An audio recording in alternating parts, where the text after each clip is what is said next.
नमस्कार साथियों, मैं कुश कुमार सरल एग्जाम के यूट्यूब चैनल पे आपका स्वागत करता हूं। दोस्तों लेकर आए हैं उत्तर प्रदेश समीक्षा अधिकारी जूनियर असिस्टेंट पीएलटी ग्रेड और शिक्षक भर्ती और उत्तर प्रदेश से संबंधित जो भी परीक्षाएं हैं उनसे संबंधित महत्वपूर्ण प्रश्न।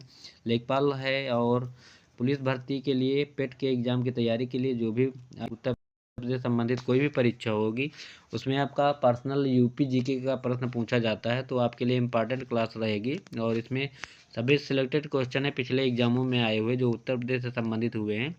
और वन लाइनर क्लास है, कम समय में आपको ज़्यादा प्रश्न कवर कराएगा, तो आप लोग इसको देखना ना भूलें। और जो भी दोस्त इसमें जुड़े हुए हैं या नए दोस्त जुड़ना चाहते हैं, चैनल को सब्सक्राइब कर लें और क्लास को ज़्यादा से ज़्यादा लोगों तक शेयर करें। और 9 बजे पर डे मेरी क्लास का वीडियो अपलोड हो जाता है, तो आप लोग इसको देखना ना भूलें। तो शुरू करते हैं हम आज का हमारा पहला प्रश्न वन लाइनर में। राजस्व परिषद उत्तर प्रदेश की स्थापना किस जिले में की गई है? तो इसकी स्थापना जो है इलाहाबाद यानी प्रयागराज में किया गया है। और नेक्स्ट है प्रश्न हमारा, उत्तर प्रदेश उद्योग बंधु योजना का मुख्य उद्देश्य क्या है? तो समयबद्ध औद्योगिक इकाइयों को स्थापित करना इसका मुख्य लक्ष्य रखा गया है। अगला प्रश्न है, उत्तर प्रदेश मुख्यमंत्री बाल सेवा योजना विशेष रूप से बनाई गई है। तो कोविड में जिन बच्चों ने अपने माता पिता को खोया है उन्हें वित्तीय सहायता प्रदान करने के लिए इसको चलाया गया था। ठीक। और नेक्स्ट है हमारा प्रश्न, उत्तर प्रदेश की एक योजना निर्भया, एक पहल जिसके सशक्तिकरण के लिए तो महिलाओं के लिए निर्भया कांड आप लोगों को पता होगा, दिल्ली में कांड हुआ था इसका रेप केस, तो उसी के उपलक्ष्य में उत्तर प्रदेश में भी ये महिलाओं को मतलब सशक्तिकरण बनाने के लिए ये योजना चलाई गई थी। और अगला प्रश्न है, उत्तर प्रदेश के किस शहर में स्फूर्ति, ये स्फूर्ति याद करना इसका फुल फॉर्म क्या होता है? तो scheme of fund of regeneration to traditional industries योजना के तहत एक कुंभकार क्लस्टर स्थापित कर किया गया, तो ये वाराणसी में किया गया। और उत्तर प्रदेश में उद्यम स्थापित करने के इच्छुक उद्यमियों के लिए एक वेब आधारित ऑनलाइन सुविधा की गया है, तो निवेश मित्र इसको नाम दिया गया है। ठीक। और अगला प्रश्न है, कौन सी योजना निम्न आय वर्ग में बालिका के जन्म के बाद वित्तीय सहायता प्रदान करती है? तो उसको कहते हैं भाग्य लक्ष्मी योजना। और उत्तर प्रदेश में प्राथमिक शिक्षा के लिए स्कूल चलो अभियान कब प्रारंभ किया गया? तो स्कूल चलो अभियान 2000 में और 2001 में शिक्षा मित्र योजना लागू हुई थी। बच्चों को स्कूल में नामांकन करने के लिए सिस्टम हुआ था। और उत्तर प्रदेश में मध्याह्न भोजन योजना कब प्रमोदित हुआ? तो ये तमिलनाडु में सबसे पहले 1995 में हुआ था, मिड डे मील। और उसके बाद अपने यहाँ सारे यूपी में भी तभी हुआ।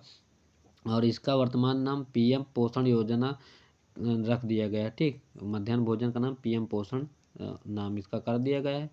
और ये भी बच्चों के नामांकन के लिए शुरू किया गया था, क्योंकि इसके लालच में बच्चे स्कूल में एडमिशन लेंगे। पीएम किसान योजना के अंतर्गत सर्वाधिक संख्या में लाभान्वित प्रमाणीकृत राज्य के रूप में किस राज्य को पुरस्कृत किया गया? तो उत्तर प्रदेश में सबसे ज़्यादा जनसंख्या है, तो जाहिर सी बात है सर्वाधिक यहाँ पे इसके प्राप्तकर्ता भी होंगे। तो ये पीएम किसान योजना की शुरुआत की बात करें तो 2019 में इसका प्रारंभ हुआ था। और इसमें क्या है कि साल में 6000 रुपये किसानों को दिया जाता है सरकार के द्वारा। अगला प्रश्न है, उत्तर प्रदेश में प्रति बल्ब की दर से एलईडी बल्ब उपलब्ध करवाने के लिए ग्राम उजाला योजना की शुरुआत की 10 रुपये प्रति बल्ब। हमको तो पता ही नहीं चला कहाँ क्या है क्या नहीं, ये फिलहाल आज तक हमको दिखा नहीं कहीं 10 रुपये का बल्ब। उत्तर प्रदेश की विशेष केंद्रीय योजना नवाचार योजना का एक और नाम है, तो जवाहर रोजगार योजना की छाता योजना जिसे बोलते हैं। ठीक। और उत्तर प्रदेश सरकार ने किसानों की आय दोगुनी करने के लिए किसान कल्याण मिशन शुरू किया, वह प्रदेश है उत्तर प्रदेश। और 2024-25 में कह रहे थे 2 गुना हो गया, पता नहीं, हमको लगता 10 गुना हो गया है, हमको ये भी नहीं नॉलेज इसमें। और उत्तर प्रदेश में किसान मित्र योजना कब शुरू हुई? तो किसान मित्र योजना 18 जून 2001 को शुरू हुई है।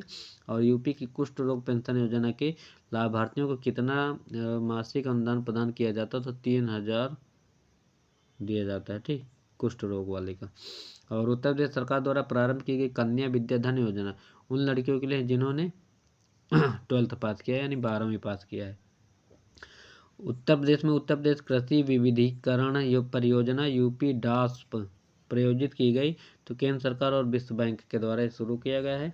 और उत्तर प्रदेश में कृषक समृद्धि आयोग की स्थापना किस वर्ष में की गई थी? तो 2017 में हुआ था। और उत्तर प्रदेश स्वामी विवेकानंद ऐतिहासिक पर्यटन यात्रा योजना 2021 को उत्तर प्रदेश सरकार द्वारा धार्मिक यात्रा किन व्यक्तियों के लिए आरंभ की गई थी? तो मजदूरों के लिए इसको शुरू किया गया था।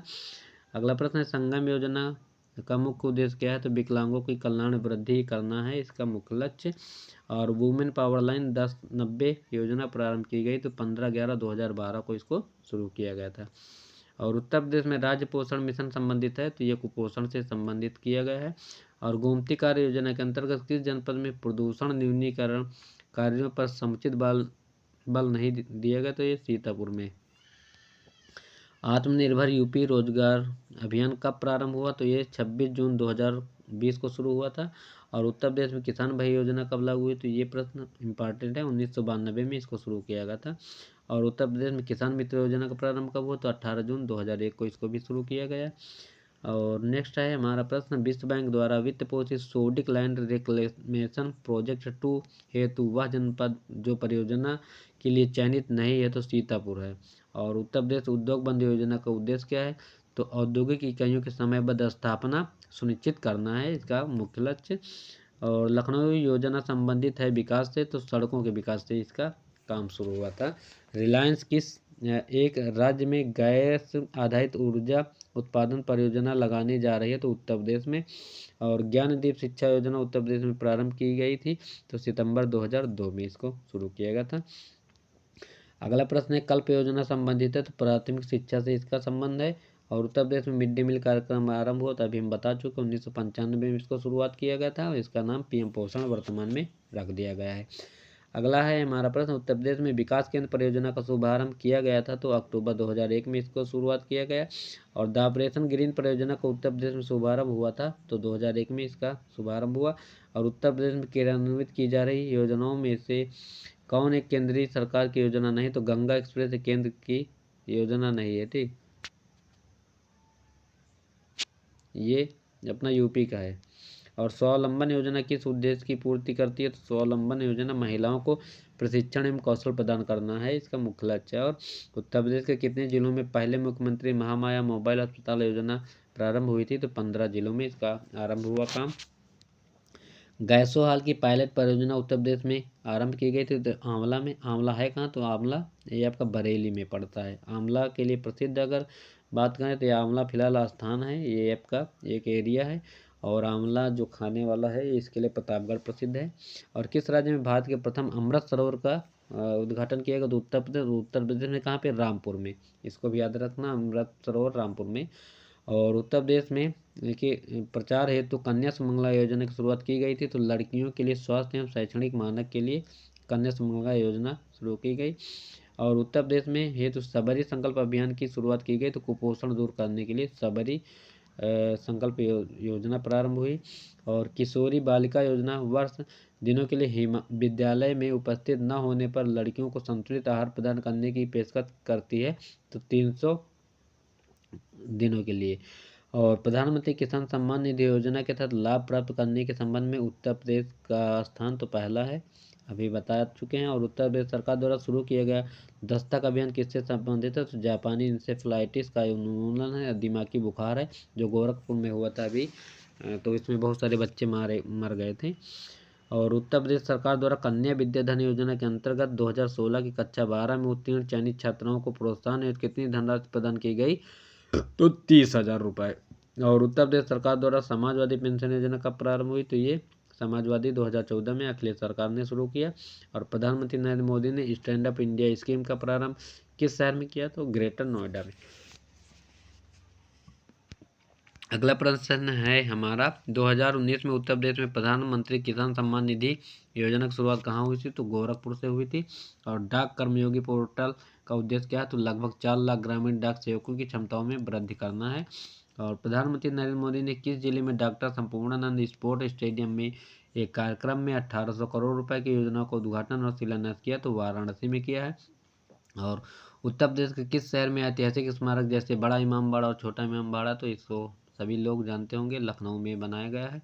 और Uttar Pradesh defence industrial corridor में इकाइयाँ स्थापित करने के लिए सहायता प्रदान करने के लिए किस वित्तीय संस्थान ने मंजूरी दी है, तो सीडीबी ने की, ठीक। और एक जिला एक उत्पाद योजना के तहत हस्त निर्मित कागज के उत्पादन के लिए उत्तर प्रदेश के कौन सा जिला प्रसिद्ध है? तो ये आपका चुना गया है जालौन को। और राष्ट्रीय साक्षरता मिशन का आरंभ निम्न में से किस वर्ष किया गया? तो 1988 में इसकी शुरुआत हुई थी। अगला प्रश्न है, अप्रैल 2018 में उत्तर प्रदेश सरकार द्वारा गंगा नदी के जलग्रहण क्षेत्र में हरित क्षेत्र को बढ़ाने और मृदा अपरदन को रोकने के लिए किस योजना को शुरू किया गया? तो गंगा हरितिमा इसका नाम दिया गया था। ठीक, तो ये थे आज के हमारे कुछ महत्वपूर्ण वन लाइनर उत्तर प्रदेश से संबंधित इम्पॉर्टेंट प्रश्न जो आपकी परीक्षा से संबंधित है और पिछले भर्तियों में आए हुए प्रश्न हैं। तो इम्पॉर्टेंट प्रश्न है सारे, आप लोग इसको देखना ना भूलें। और वन लाइनर हैं पर बेहतर प्रश्न आपको कम समय में ज़्यादा नॉलेज देंगे। तो उम्मीद है कि यह वीडियो आपको अच्छा लगा होगा। क्लास अच्छी लगे तो कमेंट और लाइक करना ना भूलें और ज़्यादा से ज़्यादा लोगों तक शेयर करें। फिर मिलते हैं कल की क्लास में, तब तक के लिए थैंक्स, बाय। देखते रहें, मस्त रहें, पढ़ते रहें।